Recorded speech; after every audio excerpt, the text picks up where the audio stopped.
Sound off for Chesterfield. Chesterfield, the only cigarette in America to give you premium quality in both regular and king size, brings you Dragnet.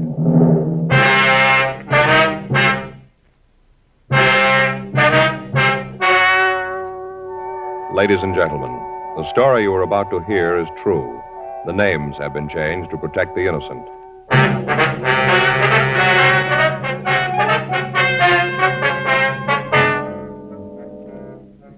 You're a detective sergeant.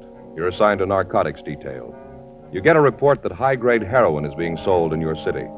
The key men in the operation are well hidden. You have no leads to their identity. Your job, stop them. These are the reasons thousands are changing to Chesterfield, and why you should change to Chesterfield today. Only Chesterfield gives you scientific facts in support of smoking. Only Chesterfield names its ingredients. Ingredients that give you the best possible smoke. Only Chesterfield gives you premium quality in both regular and king size. That means king-size Chesterfield contains tobacco of better quality and higher price than any other king-size cigarette. It's the same fine tobacco as in regular Chesterfield, and there's enough to give you more than a 1/5 longer smoke. Yes, more than a 1/5 longer smoke from king-size Chesterfield. So remember, Chesterfield is the only cigarette to give you premium quality in both regular and king size. Buy 'em either way you like 'em. Premium quality Chesterfield, and much milder.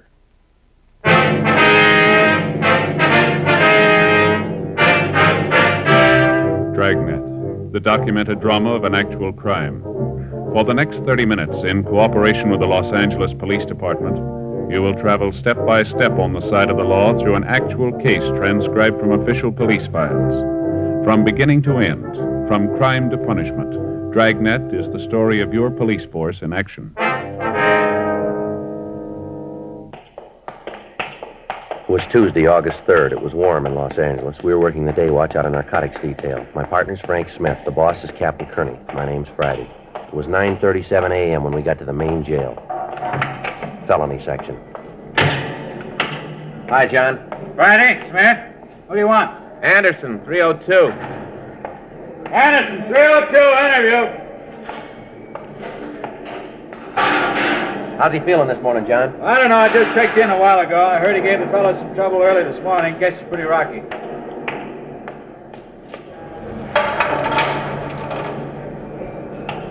Hi, Anderson. What do you guys want? Want to talk to you. Down this way, Anderson. Hope you guys know I don't feel so good. Terrible night. I hope I never have to go through any more of them. Yeah. You gonna do something about it? What do you mean? You're gonna get me out of here. Let me shove off. You know better than that, Anderson. Yeah. Should have known. You guys don't care. You just don't know. Right in here. Sit down. You guys got to do something for me, though. I can't take much more of it. Can't you talk to the doctor, have him give me something? He's got it. Just a little bit. I tell you, I'm sick. We'll have the doctor give you some medicine, Anderson. A couple things we want to check with you. You know what I need. It ain't medicine. Can't we do this later? I tell you, I don't feel good. Can't you talk to the doctor? You're booked as Fred J. Anderson. That's your true name? Yeah. Fred J. Anderson. What's the J stand for? You have to know? We do. Jeremiah, my father's name. You have any other names? What do you mean? You use any aliases? No, none. Any nicknames? No. You drive a car? Yeah. 49 Ford Convert. Who holds the pink slip on it? I do. You own it outright? Yeah, look, do we have to go through that whole thing? Can't you ask me later? You guys don't believe me, but you're going to find out when I keel over. You'll know that. What color's the car? Maroon. You know the license number? No. Where have you lived before? Before what? You gave the address of 10624 Ivorine Avenue. That's what we have here. Hollywood, is that right? Yeah, that's where I live. You belong to any lodges, anything like that? No. You ever in the armed services? No.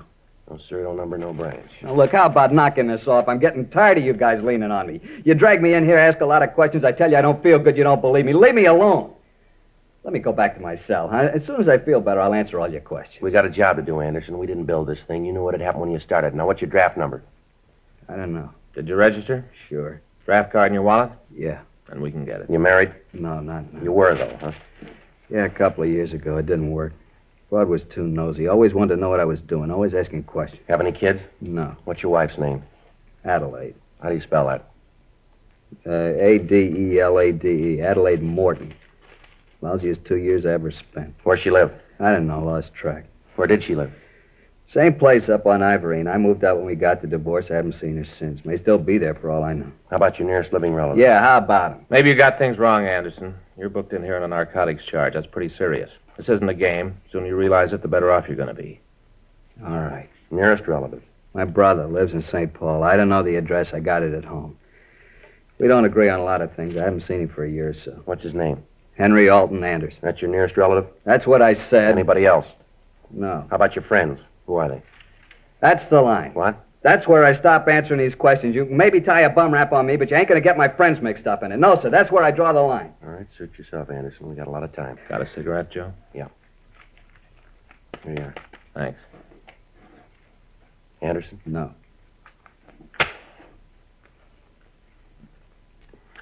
Thanks. Yeah, Why you have to know who my friends are? for a lot of reasons. I don't want to embarrass them, that's all. I don't want them to have to answer a lot of silly questions. You can see that, can't you? Can't you? Yeah, Anderson, we don't need to embarrass anybody. We just thought it would help here. Well, I won't tell you. I don't feel well. I don't feel well at all. I'm not hooked anyway. You got no right to say that. Look at your arm. I ain't gonna try to con you. Sure, I tried this stuff once or twice, but that don't mean I'm hooked. A couple of pops, that's all. Just a couple of times. That's not the way your arm makes it look. You've almost run out of places to put that needle, haven't you? So maybe I was wrong. Maybe it was a couple of more times than I thought. All right, now look, Anderson, I'm going to lay this out for you. We know there's a lot of H floating around. Has been for the past 3 months, and it's high grade. We know that you and the bunch you work for aren't too choosy who you sell it to. Now, we want the names and where you're getting the stuff. You say you're sick now. Wait a few more hours. Wait till your stomach starts to turn over. Wait till you can't make your hands do what you want them to. Wait till your head starts to crack open. You'll feel different then. We can wait. Well, let's take them back, Frank. Come on. Wait a minute. Yeah, You gonna take me back to the cell? you called it. I don't want to go back in. Well, that's where you're going. You're gonna call the doctor, tell him to take care of me? He knows already. He'll do what he can. I can't go that route. You know that. Iron cure, I couldn't take it. It'd kill me. You should have thought of that a long time ago. Yeah, you can say that. You ain't got the habit. It's easy for you to say that. You don't know. All right, let's go. No, I want you gotta do something. I told you we'd do what we could. That ain't enough. It'll have to do. I told you, help me out. Give me a hand, then I'll get over on your side. You know, you scratch my back, I'll scratch yours. All right, tell us where you're getting the stuff. Can't you help me out first? The doctor will see you. Okay. Where do you want me to start? Where do you get the stuff? From a guy. What's his name? Paul. Paul what? I don't know what his last name is, just Paul. Where do you meet him? Hollywood. That's a big place. Where in Hollywood? Different places. Sometime the corner of Hollywood and Vine, sometimes at Highland, once at Cherokee and Sunset, different places. How do you know where? He gets word to me. How? Guy tells me Paul wants to see me, that's all. What's his Paul look like? Big guy, real big. What's he look like? How tall is he? 6'2", maybe 250. What's his coloring? Dark. Looks like he's just come back from the beach. Looks real tan. You guys are going to help me out, aren't you, after all I done? What color's his hair? Black, curly black hair. How about it? You going to do me some good? Any marks or scars on him? Huh? This Paul? Any marks or scars on him that'll make him easier to spot? Yeah, he's got a scar across the bridge of his nose right here. How old is he? Oh, I guess about 38, maybe 40. Drive a car, do you know? Never saw one. He always walked up on me. Is he a user? I don't think so. Maybe joy pops once in a while. I don't think he's on a steady, though. Is he the boss? Huh? He the head man in the operation? I don't know. I don't think so. I think he's just one of the guys. Where'd you meet him? Bar downtown. Were you introduced? No, he just came up and started to talk to me. We got along, made a deal. I was around trying to make a buy, get a connection. All right. I want you to look at some pictures. See if you can point this fellow Paul out for us. Look, I done my part. I told you. Now you guys got a chit to pick up. When do I get to see the doctor? When are you going to fix me? We'll up? talk to him. That wasn't a deal. We made no deals. You said you'd give me a hand. We will. The doctor will do everything he can for you. We can't promise you any more than that. Not much. That's the way it is. Lousy deal. Everything's on your side. You know it and you sure ride it. Someday I'll learn. It just don't pay. Yeah, what's that? Never scratch a cop's back. 10:46 a.m. We returned Fred Anderson to his cell and called a doctor for him. For the past 4.5 months, an organized gang had been selling high-grade heroin. From our informants, we learned that the drug was being made available to anyone who could pay the price. When we tried to stop the activities of the gang, we found ourselves up one blind alley after another. None of the buys we arranged took place. Meets with the higher-ups failed to materialize. When Fred Anderson was picked up, the narcotics found on his person was of the same quality and type that was being pushed around town. 2:34 p.m. We picked up Anderson and took him to the city hall to look at the mug books. He failed to identify any of the pictures.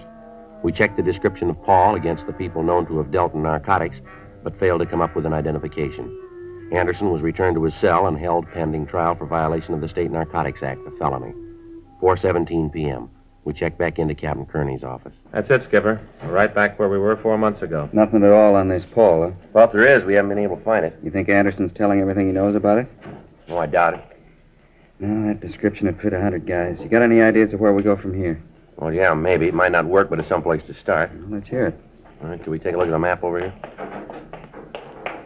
From the information we got, the main operation must be taking place someplace down around here, around the harbor area. Yeah? From what we hear, the stuff's there, all right. Problem is how to find a connection. Well, maybe if we just lose a man down there, we thought. Put a man down there and let him work on his own. He might be able to come up with some answers. Pretty risky, Joe. That's a rough place. I wonder if it'd be worth risking a man down there. I don't think we got much of a choice, Skipper. No. Well, we figured that maybe if I went down there and let it get around that I wanted to make a buy, a big one, maybe they'd come to me. Why you? Why not let me handle it? Well, I thought that's the way we figured it. They know you down there. You used to work that area. You're not in any better position, Joe. Fellas walking the streets down there that you've tangled with, they're not about to form any fan clubs for you. Well, we've tried every other way. Informants, leads, every known pusher's been talked to. Still, the stuff keeps coming in, being sold. Where we sit, this looks like one way to get them. All right, how you going to work it? Well, I figure maybe I'll check into some hotel down there, eat in the places in the neighborhood, be seen around the bars, let it get around that I'm here from San Francisco, want to make a buy, and we'll see what happens. You know anything about San Francisco? Well, I know the place pretty well. I spent a couple years up there when I was in the Army. I still don't like this idea of not being able to tag you, though. There's no other way. Suppose so. How are we going to know how you're making out? Well, I'll get word whenever I can, let you know before the buy, tell you where and when. All right, Joe, you bought a piece of it. I'm not going to tell you what to do, you know, but take it easy. Don't make a target out of yourself. Remember, keep in touch with us. Right, Skipper. Let us know as much as you can, huh? Yeah. Take it easy, huh, Joe? Don't want anything to happen to you. Yeah, well, I'm on your side there.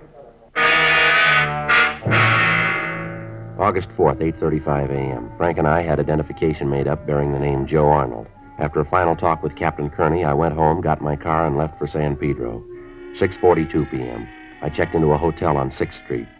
The hotel, according to the information we had obtained, was near the narcotics distribution center. 8:12 p.m. I went next door to the bar. Yeah? Give me a beer, huh? Eastern? I don't care. Okay.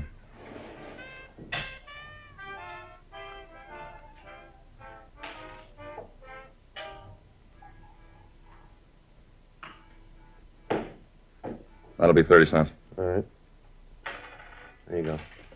Thanks. Not much doing, huh? No, it's pretty early yet. It's a little frantic later. Mm-hmm. You're around here, aren't you? Yeah, just down from San Francisco. Nice town. I was up there a couple of years ago. Spent a week. Sure liked it. Yeah, it's a good place to live. Sure seems to be. You know, if I could get a job up there, I think I'd move up. Yeah? Hey, slide down, huh? We can talk while I clean up these glasses. Well, that is, if you don't mind talk. No, it's all right.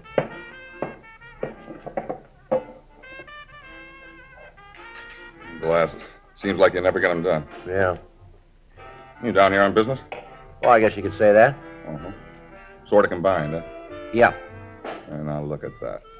What's that? I spent half the day slicing these oranges for old-fashioned, and then people don't eat them. A lot of wasted motion. Yeah, I guess it is. What line of business you in?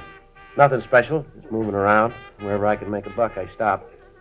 Guess you'd have to call me a promoter, I guess. Is that what you put down in your income tax returns? What? You know, when you fill out your income tax, it says there how you make your living. What do you put there? Business management. That's good. Business management. Whose business you manage? Mostly my own. Pretty good idea for everybody, isn't it?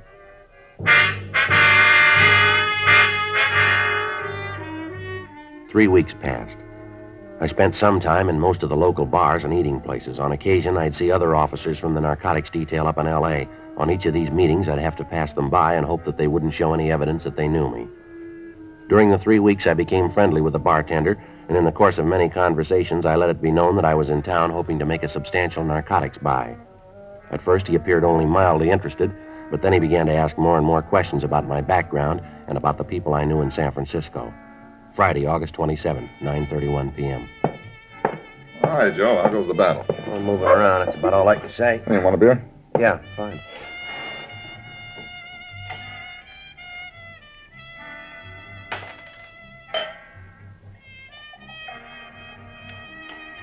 Okay, here's your 30 cents. Oh, not tonight, Joe. It's on the house. Why, what's the occasion? I got some good news for you, Joe. Yeah? Yeah, I got a friend I want you to meet. I think he can help you make a connection. Yeah? Where is he? Now, look, I'm not promising anything, Joe. The guy knows some people and might be able to help you. Why are you so interested? I figure maybe I can make a buck or two. Mm-hmm. All right. Is the guy here now? Yeah, he's back there in the booth. See, with the other guy? Well, that helps. Which one is your friend? The big one. You know, the fellow with the gray suit on, scar over his nose. Gray suit, huh? Yeah. Yeah, I see him. Come on, I'll take you back. All right. Nice guy, Joe. You'll like him. Well, what'd you tell him? Just that you were here from Frisco. Said you were interested in the connection if the deal was good. Uh-huh. You make your own deal. Now, look, I got nothing to do with that. You'll really like him. Paul? Yeah. This is the guy I was telling you about, Joe Arnold. This is Paul Ginner. Oh, hi, Joe. Sit down. Bring us another round, will you? Yeah, right away, Paul. You know what you want? Make it snappy, huh? Yeah, right away. Beer, scotch, and soda, and old-fashioned Irish whiskey. Yeah, that's right. Leave the garbage out of the old-fashioned. Yeah. Here, sit down, Joe. Yeah, thank you. This Jack Potter. You two ought to know each other. All right? Yeah, he's from Frisco, too.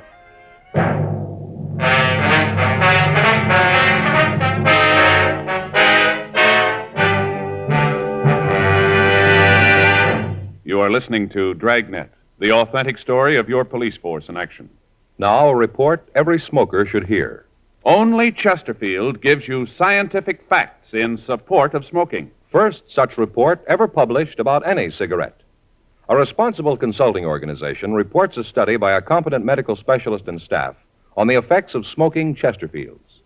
For 6 months, a group of men and women smoked only Chesterfield, 10 to 40 a day, their normal amount. 45% of the group have smoked Chesterfields from 1 to 30 years, for an average of 10 years each. At the beginning and end of the 6 months, each smoker was given a thorough examination, including x-rays, and covering the sinuses, nose, ears, and throat. After a thorough examination of every member of this group, the medical specialist stated, It is my opinion that the ears, nose, throat, and accessory organs of all participating subjects examined by me were not adversely affected in the 6 months period by smoking the cigarettes provided. of course, these cigarettes were Chesterfields. Remember this report and buy Chesterfields. Either way you like them, regular or king size. Premium quality Chesterfield, and much milder.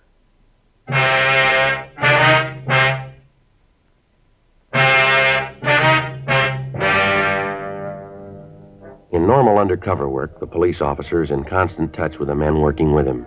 This is done either by one officer trailing the undercover man or by phone calls to a fellow officer at appointed times. Rarely does the working detective put himself in the position where he doesn't have constant contact with the men he works with. However, in this instance, it appeared to be the only way information and evidence could be obtained. Friday, August 27th, 10:46 p.m. The bartender brought the drinks. Paul Ginter and Jack Potter started asking the questions. From Frisco, huh? Yeah, I'm from San Francisco. Jack and I do some business together, real estate. That's so? Here you're in the management business, huh? Bartender talks a lot, don't he? He knows who to talk to. Tells me you're down here on business. Yeah. Where do you live up north? Hyde near Taylor. I used to live around there. Is that right? Yeah. Hey, they ever finished that work they were doing at the corner of 3rd and Market? What's that? And the construction they were doing at 3rd and Market. You know, that new dime store, they get it finished? Yeah, they got it finished. It's not at 3rd and Market. Now, what's this all about, Ginter? What are you trying to prove? What? You got any questions to ask about me? Ask me. Don't ask your boy to do it here. You want to check up on me? Talk to somebody who's in San Francisco now. Have him check around. It's all there. I got no worries. When you two get tired of playing games, let me know. I got no time for them now. I'll see you around. Sit down, Arnold. Yeah? Now, read it any way you want. You say you want to do business, I'm your boy. We gotta be sure. Can't take any chances. Cops are dying to find out. Can't let that happen, you know. Yeah, well, if you're ready to talk a deal, let's get to it, huh?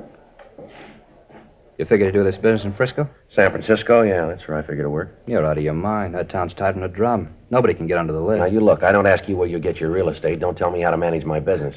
I want to make an investment for a client. I got 10 grand. That'll buy a whole tract of your lots. Now, are they for sale or not? It's that simple. Well, now you're in kind of a hurry, ain't you? I've been here for 3 weeks. I don't want to spend any more time than I have to. When can I make the buy? Tell you what, let's take a tour of the town, meet some friends of mine, then we can talk about it. No need to be in a hurry. I got to see it first. I want to make sure it's the same stuff I heard about.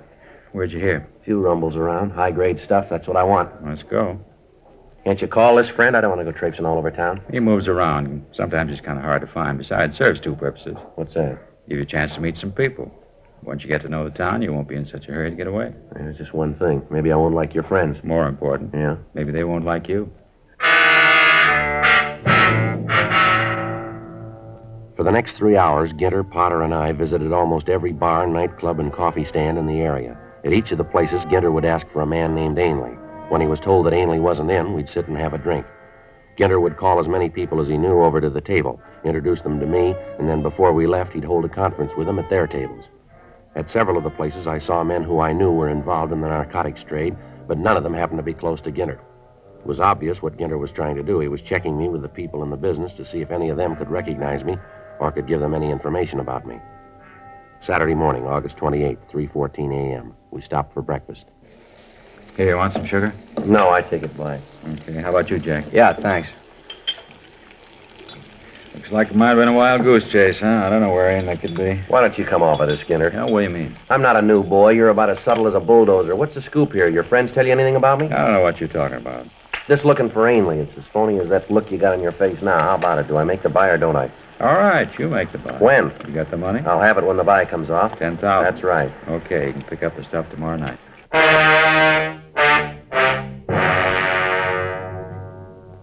4:30 a.m. Ginter outlined the plan for the buy. At 7:30 that night, I was to meet him on the corner of Lebanon and Spring Streets. He'd take me to Ainley, who had the plant. 5:29 a.m. I drove back to Los Angeles. I put in a call to Frank Smith at his home and filled him in on the developments. It was arranged for me to be spotted when I got to the corner and then to be followed until the buy was made. At that time, Frank and the other officers working with him would move in and take Ginter and Ainley. I told Frank that I'd leave my car at the corner of 6th and Spring at noon that day. At that time, he would place a briefcase on the back seat of the car. In the briefcase would be packages of cut newspaper with a few $10 bills attached to each stack on the outside. I checked into a hotel down on 5th and got some sleep. At 7:30 p.m., August 28th, I was at the corner of Spring and Lebanon.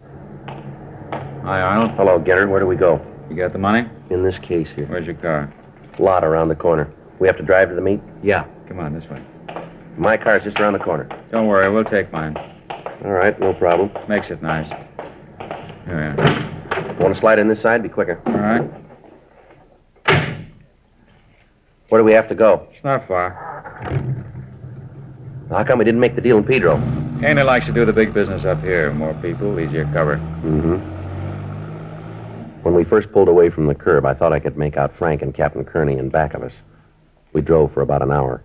Ginter cut down every side street in the area. Every place he drove, he kept his eye on the rearview mirror. I was afraid he'd make the tail. He drove out Sunset Boulevard and back down Wilshire, down Spring and over to Hope Street. Along the way, I lost sight of Frank and Captain Kearney. Finally, at 8:36, we pulled up at the corner of Spring and Lebanon.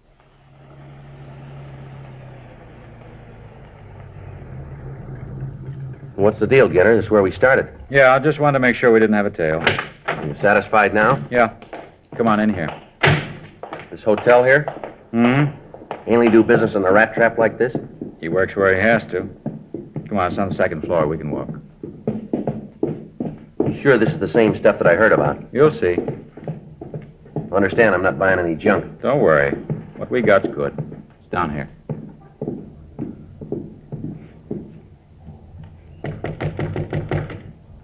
Come in. Hello, Mr. Ainley. Mr. Ginter, this the young man? Yes, sir. This is Mr. Arnold, Mr. Ainley. How are you? You have the money, young man? Yeah, it's in here. You got the stuff? I have, here in this case. Looks like a doctor's bag. It's a good place to carry it. Doctor's bag. Here, open a bundle yourself. High grade, best we can get. Yeah, it looks all right. Fine. Now, if we could have the money, Here you are. Now, if it's all right with you, I'll get out of here now. we'd like you to wait until we count the money. It's all there. I don't doubt it, young man, but just to make sure so there'll be no repercussions later, you understand? Everything looks in order. What are you trying to pull? What do you mean? What is this, Ginter? What's the matter? There's nothing but paper, plain newspaper. All right, Arnold, make a move or kill you. Let me see. What are you trying to pull? All right, you're under arrest, both of you. Cop, lousy cop. That's right. You got the shoe on the wrong foot, cop. I'm telling you what to do. There's men all through this building. You won't make the front door. How about it, Mr. Ainley? Let's take him down to Pedro. We can get rid of him there. It'll be better. How about the rest of them? He's bluffing. You made sure you weren't followed, didn't you? Yeah, I think so. Did you or didn't you? Yeah. Then there's nothing to worry about. Let's go. Well, you heard him, Arnold. Whatever your name is. Yeah.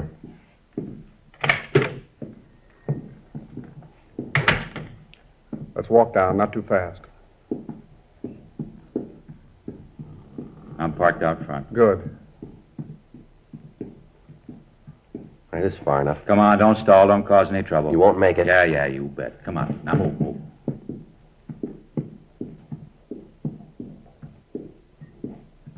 All right, down these stairs. Smith, cover the other side. Yeah. Walker, block off that end of the hall. Right, Captain. You all right, Friday? Yeah, fine. Watch that guy, Frank. I got him. Hold it up, mister. You're not going anyplace. Fool, you stupid fool, Ginter. Can't even lose a tail. Okay, both of you. Hands behind your back. I told you to make sure you weren't followed. I told you. I lost him. I know I did. I tell you I lost him. All right, let's go. Come on, let's move. You didn't lose him. It's enough talk. Come on. Those guys never learn, do they, Frank? What do you mean? Well, they keep lying right up to the finish, don't they? How's that? Well, Ginter and Ainley there. They'll be arguing all the way downtown about them losing you when you were tailing us. Shouldn't be any argument, Joe. We lost you someplace along Wilshire. But you got here all right. I thought this is the way you played it. No, we just took a guess you might come back to your car. Yeah, it was a pretty good guess for me, anyway. Why? We'd have gotten him sooner or later.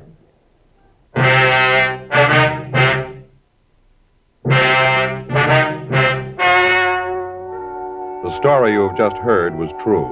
The names were changed to protect the innocent. On December 9th, trial was held in Department 92, Superior Court of the State of California, in and for the County of Los Angeles. In a moment, the results of that trial. Now, here is our star, Jack Webb. Thank you, George Fenneman. Friends, I have just enough time to remind you that Chesterfield is the first cigarette to name all its ingredients. First to give you premium quality in both regular and king size. And first to give you scientific facts in support of smoking. I believe you should change to Chesterfields, either way you like them, regular or king size. And do it today.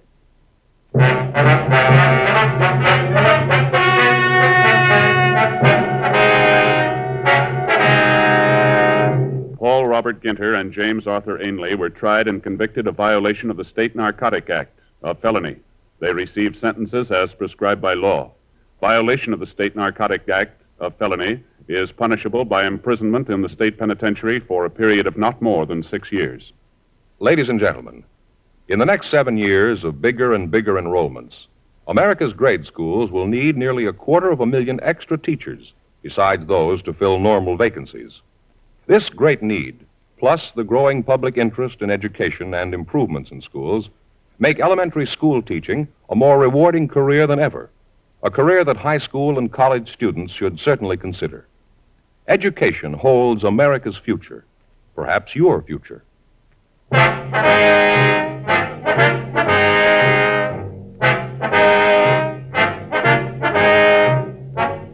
You have just heard Dragnet, a series of authentic cases from official files.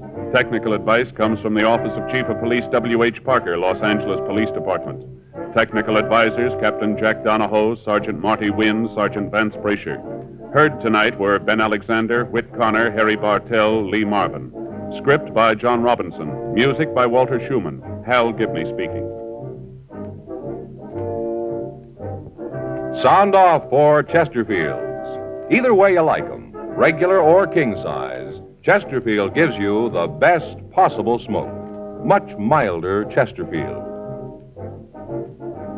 Chesterfield has brought you Dragnet, transcribed from Los Angeles.